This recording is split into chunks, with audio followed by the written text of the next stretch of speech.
Tonight from finger pointing over the teacher protest that closed 94 Detroit public schools for 2 days last week. Teachers say they feel like pawns in a dirty political game with the district's future at stake. 7 Action News reporter Kim Russell digging into this blame game.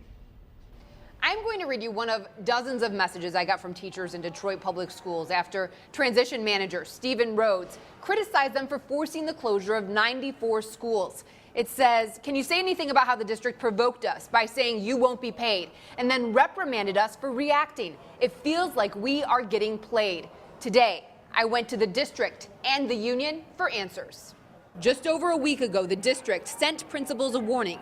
Staff who have their pay withheld so they can receive checks over the summer may have payless paydays. Immediately you go into panic mode, and expectations from the district should have been that folks were going to act in some way. Where did all that money go? And act they did. Teachers called in, forcing the closure of 94 schools. Their message: Lansing needs to act because its emergency managers led the district as it racked up hundreds of millions of dollars in debt. This money mismanagement isn't something that I decided, but I'm not going to be paid as a result.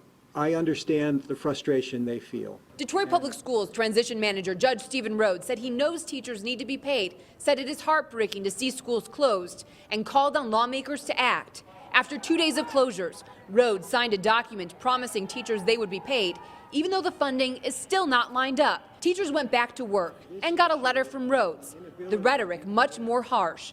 For the first time, he called what teachers called a lockout based on the fact they might not be paid a strike, which is illegal.